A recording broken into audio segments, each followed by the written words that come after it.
बहुत ही अनप्रेसिडेंटेड सी सिचुएशन है जिसके चलते आज हजारों लाखों पैसेंजर्स ग्राउंडेड हो गए हैं और बड़ी अजीब सी स्थिति है क्योंकि पहले ही भारतीय एविएशन सेक्टर एक डुओपली का शिकार है, यानी कि मोटे मोटे तौर पर सिर्फ दो ही एयरलाइंस हैं जो पूरे एविएशन मार्केट को कैप्चर करे बैठी हैं। एक है इंडिगो और दूसरी है एयर इंडिया।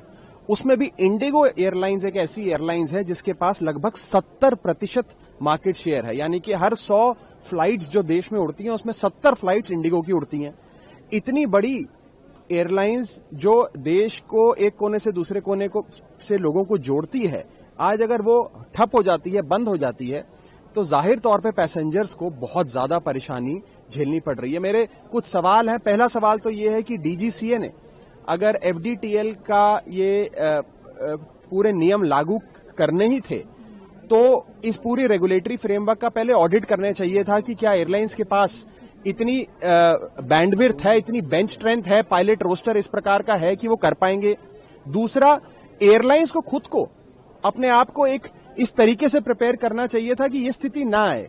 और अंत में जो पैसेंजर्स जिनकी आज न जाने कितनी इंपॉर्टेंट बिजनेस मीटिंग्स कैंसिल हो गई, जॉब के इंटरव्यू कैंसिल हो गए, शादियां रिसेप्शन कैंसिल हो गए, उन पैसेंजर्स को कैसे कॉम्पनसेट करेगी एयरलाइंस और डीजीसीए, इस पर सोचना चाहिए। आप उनकी टिकट का पैसा तो उन्हें वापस शायद कर दें क्योंकि फ्लाइट ही नहीं उड़ी, लेकिन उसके अतिरिक्त आप क्या कॉम्पनसेशन ऐसे पैसेंजर्स को देंगे, इसके बारे में भी हमें सोचना चाहिए।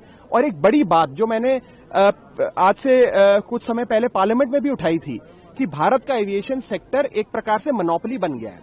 दो एयरलाइंस ही चला रही हैं। जैसे आप अगर भारत का टेलीकॉम सेक्टर देखिए, आज या समझिए एयरटेल या जियो में से कोई एक बड़ा सर्विस प्रोवाइडर ठप हो जाए तो हम सबके फोन चलने बंद हो जाएंगे।